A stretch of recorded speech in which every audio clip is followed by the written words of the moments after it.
Press Lord, जय मसीह। मैं आशा करता हूँ कि आप सब लोग बहुत अच्छे होंगे। मैं आपके लिए आपके परिवार के लिए मैं प्रार्थना कर रहा हूँ। आपके जीवन में परमेश्वर आशीष को प्रदान करें। मैं अभी तक वीडियो कई दिनों के बाद बना रहा हूँ क्योंकि मेरा तबीयत ठीक नहीं था, इसलिए आज मुझे मौका मिला ताकि इस वीडियो को, प्रभु का संदेश को इस वीडियो के माध्यम तक पहुंचा सके। सो आइए हम वचन को शुरू करने से पहले प्रार्थना के साथ शुरुआत करते हैं। पवित्र सेनाओं का यहोवा परमेश्वर, सर्वशक्तिमान, स्तुति और आदर के योग्य पिता परमेश्वर, मैं आपके पवित्र हाथ में प्रभु सौंपता हूँ। प्रभु यीशु, आप अनुग्रह कीजिए और अपने लहू से धोकर आप शुद्ध करें।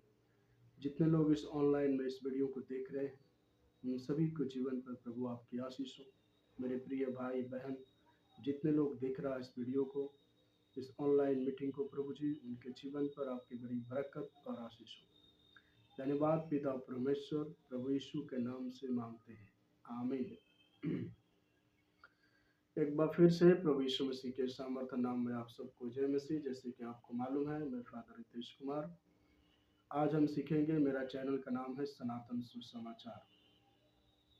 आज प्रभु के सुसमाचार को सीखेंगे। विश्वासी व्यक्ति को झूठ नहीं बोलना चाहिए, या मसीही व्यक्ति को झूठ नहीं बोलना चाहिए। यहाँ पर परमेश्वर के वचन हमको एक मसीही व्यक्ति के जीवन में यदि इस प्रकार का जीवन है तो वो परमेश्वर के राज्य में जाने से वंचित हो जाएगा। इसलिए हमको ध्यान रखना है कि हमारे मुंह से कोई झूठ बात न निकले। और हमें परमेश्वर का वचन भी सिखाता है कि तुम्हारे मुंह से कोई ऐसी बात न निकले जिससे परमेश्वर को, पवित्र आत्मा को जो तुम पे छाप लगी है, शोकित करें। तो हम परमेश्वर के वचन से सीख रहे हैं कि परमेश्वर का वचन हमें बता रहा है कि मसीही व्यक्ति या मसीही विश्वासी को झूठ नहीं बोलना चाहिए। हम सीखेंगे 5 पॉइंट को। 5 पॉइंट वो कौन कौन सा पॉइंट है जो मसीही व्यक्ति को झूठ नहीं बोलना चाहिए, इस वीडियो के माध्यम से हम सीखते हैं। आइए, उसमें से पहला पॉइंट है झूठ नहीं बोलना। झूठ नहीं बोलना चाहिए। एक विश्वासी व्यक्ति को झूठ नहीं बोलना चाहिए। नीति वचन 12 अध्याय और 22 पद। नीति वचन की पुस्तक, और आपको 12 अध्याय और 22 पद। झूठों से यहोवा को घृणा आती है। मतलब झूठ बोलने वालों से यहोवा की घृणा आती है, परंतु जो ईमानदारी से काम करते हैं उनसे वह प्रसन्न होता है। तो यहाँ हम देख रहे हैं कि परमेश्वर के वचन हमें सिखा रहा है कि झूठ से परमेश्वर प्रसन्न नहीं होता है। वो उस व्यक्ति से घृणा करने लगता है, उसको परमेश्वर पसंद नहीं करता है। और यहाँ परमेश्वर के वचन हमें सिखाता है नीति वचन 12-22 पद में कि झूठों से यहोवा को घृणा आती है। तो हमें सख्त में हमें परमेश्वर को झूठ नहीं बोलना चाहिए। इफिसियों की पुस्तक में भी आप देख सकते हैं, प्रभु के वचन में लिखा है कि जो पवित्र आत्मा का छाप जो तुम पर लगा है, उसे झूठ बोलकर तुम शोकित मत करो। तो इसलिए हमें झूठ बोलना परमेश्वर पसंद नहीं करता है। उसको ये अच्छी बात नहीं लगती है, क्योंकि वो सच्चा है, वो पवित्र है, वो निष्कलंक है, और उसमें कोई, उसके स्वभाव में कोई झूठ नहीं है। तो इसलिए प्रभु का वचन कहता है कि झूठों से यहोवा को घृणा आती है, परंतु जो ईमानदारी से काम करते हैं उससे परमेश्वर प्रसन्न होता है।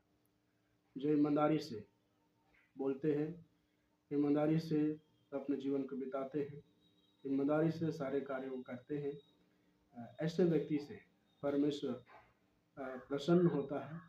सिद्ध मन वालों, शांत मन वालों से परमेश्वर प्रसन्न होता है। पीठ पीछे हम परमेश्वर को धोखा नहीं दे सकते, क्योंकि तुम्हारे मुंह में ऐसी कोई बात नहीं जो परमेश्वर जानता ना हो। परमेश्वर बहुत भली भांति से आपके जीवन के विषय में जानता है। तो हम झूठ बोलकर परमेश्वर के राज्य में जाने से वंचित ना हो। नहीं तो यदि हम झूठ बोलेंगे तो परमेश्वर के राज्य में जाने से हम वंचित हो जाएंगे। तो इसलिए अपने मुंह के ऊपर में, अपने चाल चलन के ऊपर में हमें लगाम लगाने की ज़रूरत है। इसलिए हमें प्रभु को यदि हम जान चुके हैं तो ईमानदारी से अपने जीवन को परमेश्वर के लिए बिताएं, ताकि आपके जीवन में परमेश्वर की आशीष बराबर बनी रहे। आइए हम दूसरे पॉइंट को देखते हैं। दूसरों की बुराई नहीं करना है। दूसरों को बुराई नहीं करना है। अक्सर हमारे जीवन में क्या होता है कि हम दूसरों को बुराई करते हैं, लेकिन हम अपने जीवन में हम झांक कर नहीं देखते हैं कि मुझ में क्या चल रहा है। तो यहाँ हम इस बात को देखते हैं कि दूसरों को बुराई नहीं करना है। हम दूसरों को विषय में बहुत बुराई करते हैं, पीठ पीछे हम बुराई करते हैं। सामने जो है कि बड़ी चिकनी चिकनी बातें बोलते हैं और ऐसा लगेगा कि आप दूत हैं, पर हम देखें तो वास्तव में आपके जीवन में शैतान का कार्य भरा हुआ है। और एक लास्ट में हम कहते हैं कि हमारे जीवन में तो हम प्रार्थना तो करते हैं, लेकिन परमेश्वर हमारी सुनता क्यों नहीं है। लेकिन हम पहले अपने आप को देखें। यहाँ प्रभु कह रहा है कि झूठ दूसरों की बुराई नहीं करना है। हमें अपने आप को देखना है कि हम सही है कि नहीं। यदि हम सही है तो जरूर है कि परमेश्वर हमारी प्रश्नों का उत्तर देगा। तो हम पीठ पीछे हमें बुराई नहीं करना है। बाइबल में बहुत सारे उदाहरण है जितनों ने प्रभु के वक्ताओं को या प्रभु के अगुओं को या प्रभु के सेवकों को जितनों ने बुराई की, उन्होंने उनके जीवन भलाई के काम नहीं हुआ, बल्कि उन्होंने कष्ट में रहे, समस्या में रहे और उनके जीवन अच्छा से नहीं बीता। इस बात को आप ध्यान रखें कि हमें पीठ पीछे किसी की बुराई नहीं करना है, क्योंकि पीठ पीछे करना परमेश्वर से घात करने के बराबर है। इसलिए आप ध्यान देना है, आप एक व्यक्ति से घात नहीं कर सकता, आप परमेश्वर से घात कर रहे हैं। और आप इस बात को ध्यान रख लेना है कि हम परमेश्वर से छिप कर कोई काम नहीं कर सकते, क्योंकि जो हम बुराई करेंगे वो सब परमेश्वर हमारी अपने पुस्तक में लिख रहा है। मलाकी 3:16 में आप जाकर वहाँ देख सकते हैं कि जब प्रभु के भक्तों ने, विश्वासी गणों ने आपस में बातें कर रहे थे, तो परमेश्वर उनकी बात को बहुत ध्यान धर के सुन रहा था और अपने स्मरण के लिए अपने पुस्तक में लिख रहे थे। तो आइए इस पद को हम पढ़ते हैं। कोई गंदी बात तुम्हारे मुंह से ना निकले। कोई गंदी बात तुम्हारे मुंह से न निकले, पर आवश्यकता के अनुसार वही निकले जो उन्नति के लिए उत्तम हो। उन्नति के लिए उत्तम हो। कोई गंदी बात न निकले। दूसरी बात तो बोला कि तुम्हारे मुंह से जो शब्द निकले वो एक दूसरे के उन्नति के लिए निकले, ताकि उससे सुनने वालों पर क्या हो, अनुग्रह हो। आपके मुंह से जो वर्ड निकले वो क्या हो, सुनने वाले पर अनुग्रह हो, आशीष का कारण हो। तो ये हम बात को देखते हैं। दूसरी बात को भी दूसरों की बुराई नहीं करना है। तीसरी बात हम देखते हैं, क्रोध में नहीं रहना है। क्रोध में नहीं रहना है। इस बात को हम, क्रोध करना कोई अच्छी बात नहीं है। क्रोध जो है कि हमारे जीवन को जो है कि नुकसान करती है। तो इसलिए हमको क्रोध नहीं करना है। आइए हम वचन से देखते हैं, इफिसियों 4:26। क्रोध तो करो पर पाप मत करो। क्रोध करना कोई बुरी बात नहीं है। क्रोध करना है, क्रोध कर लेंगे, डांटेंगे। प्रभु यीशु मसीह ने भी, चेले लोगों ने भी गलती किया तो प्रभु यीशु मसीह ने भी डांटा, गलत रास्ते में न जाओ। हमको भी क्रोध करना है, लेकिन हमारा क्रोध अस्त होने से पहले हमारा क्रोध क्या हो जाए, शांत हो जाए। इस बात को हमको ध्यान में रखना है, क्योंकि हमारा क्रोध जो है कि हमारे जीवन में समस्याओं को लेकर आता है। तो पहली चीज हम देखा है, क्रोध तो करो पर पाप मत करो, सूर्य अस्त होने तक तुम्हारा क्रोध ना रहे, है ना। भजन संहिता में देखे हैं कि बिछौने पर शांत चुपचाप पड़े रहो और पाप मत करो और परमेश्वर यहोवा को धन्यवाद के साथ उसके सन्मुख शांत रहे। तो हम यहाँ देख रहे हैं परमेश्वर के वचन को कि हमको जो है कि ध्यान रखना है कि कहीं क्रोध ना करे, क्रोध करे लेकिन हमारा क्रोध शाम होते होते शांत हो जाना चाहिए। तो इस बात को हम तीसरी बात को देखते हैं कि क्रोध में नहीं रहना है। चौथी बात देखते हैं, लालच नहीं करना है, हमको लालच नहीं करना है। लूका की पुस्तक 12 अध्याय और 15 पद, और उसने उनसे कहा, सावधान रहो और हर प्रकार के लोभ से अपने आप को बचाए रखो, क्योंकि किसी का जीवन उसकी संपत्ति की बहुतायत से नहीं होती है। यहाँ पर परमेश्वर के वचन हमें सिखाता है कि किसी का जीवन संपत्ति से तुलना नहीं की गई है। संपत्ति हमें जीवन नहीं दे सकती, संपत्ति हमारे जीवन में आशीष नहीं दे सकती, लेकिन संपत्ति हमें जीने का एक जरिया है ना। यहाँ पर प्रभु के वचन बता रहे हैं कि बहुत से एक धनवान व्यक्ति था, बहुत से उसने धन इकट्ठा किया, और धन इकट्ठा करने के बाद उसने बोला कि मैं बहुत आराम से बैठकर चैन की नींद सोऊंगा और मुझे किसी बात की कमी नहीं होगा।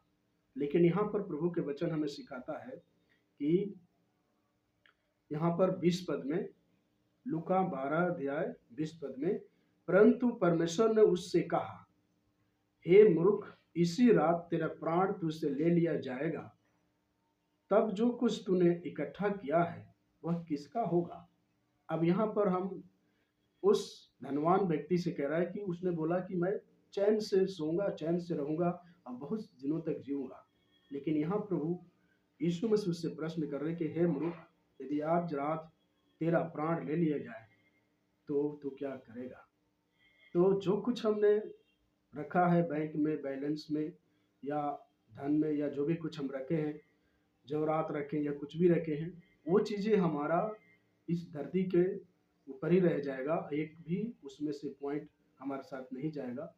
लेकिन जाएगा तो क्या चीज़, वही चीज़ जो हम परमेश्वर के लिए भलाई का काम करते हैं, वही चीज़ हमारे साथ जाएगा, और वही चीज़ हमारे साथ में परमेश्वर के सामने खड़े होकर गवाही के कारण करेगा।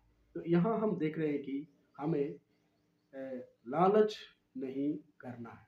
लालच एक हमारे जीवन में गड्ढे को खोदता है, गड्ढे में गिराता है और हमारे जीवन को नाश कर देता है। तो ये हुई चौथी बात। पांचवी बात हम देखते हैं, पाप को हल्का नहीं समझना है। पाप को हल्का नहीं समझना है, चाहे छोटा पाप हो और चाहे बड़ा पाप हो। गलत तो गलत है। छोटा पाप को समझकर हम सोचेंगे कि ये चलो मैं गलती नहीं किया है और ये छोटा ही ना पाप है, लेकिन छोटे छोटे छोटे छोटे पापों से ही हमारे जीवन में दुर्घटना होती है, हमारे जीवन में समस्या आती है, और हम एक लास्ट में मौत की दरार तक, मौत के किनारे तक हम चले जाते हैं। तो यहाँ हम परमेश्वर के वचन से सीख रहे हैं कि धोखा ना खाओ। परमेश्वर उपहास में नहीं उड़ाया जाता, क्योंकि मनुष्य जो कुछ बोता है वही काटेगा। परमेश्वर को ठट्ठे में नहीं उड़ाया जाता, यानी कि छोटा पाप को हवा में नहीं उड़ाया जा सकता है। हम छोटे पाप तो पाप है, चाहे बड़ा पाप हो चाहे छोटा पाप हो, पाप तो पाप है। लेकिन हमारा उद्देश्य क्या है, हमको पाप को, गलती अपना स्वीकार कर लेने से पहला चीज तो हमारे पाप क्षमा हो जाते हैं, दूसरा चीज हमारे ऊपर में जो बर्डन होते हैं, बोझ होते हैं, उससे हम नजात पा जाते हैं और हम छुटकारा को प्राप्त कर लेते हैं। इसलिए हमको छोटे पाप को छोटा पाप नहीं समझना है। वो छोटा सा गलती बहुत बड़ा में बड़ा हो सकता है। इसलिए छोटी छोटी गलतियों को यदि हम सुधारें तो हमारे जीवन में समस्या नहीं आ सकती है, क्योंकि जिस स्थिति से हम उठे हैं और उस स्थिति को हम याद करें तो कभी हम गलत रास्ते में नहीं जाएंगे और ना ही हम गलत रास्ते में जा पाएंगे।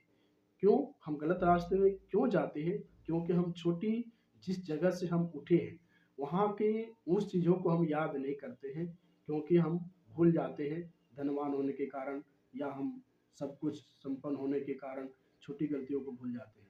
लेकिन प्रभु के वचन हमें याद दिलाता है कि छोटी-छोटी गलतियों से ही हम अच्छे मंजिल तक पहुँच सकते हैं। छोटी-छोटी गलतियों को हम माफ़ करने से अच्छे मंजिल तक पहुँच सकते हैं। तो ये आज का वचन हुआ। यदि अच्छे लगे तो आप शेयर करें, कमेंट करें और लाइक करें। तो पहली बात हमने सीखा कि झूठ नहीं बोलना है। दूसरी बात हमने सीखा कि दूसरों की बुराई पीठ पीछे नहीं करना है। तीसरी बात देखा कि क्रोध में अपने को नहीं रहना है। और चौथी बात देखा कि लालच किसी वस्तु को नहीं करना है।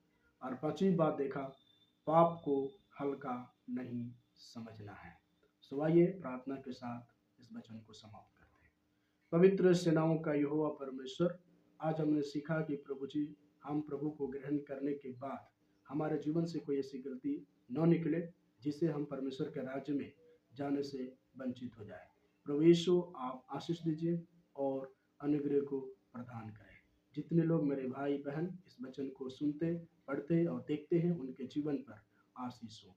कोई यदि बांझपन है, कोई बीमार है, कोई तकलीफ में है, तो प्रभु यीशु इस वचन के माध्यम से उन्हें चंगाई दे। धन्यवाद पिता परमेश्वर, आपने मेरी प्रार्थना को सुन लिया। प्रभु यीशु के नाम से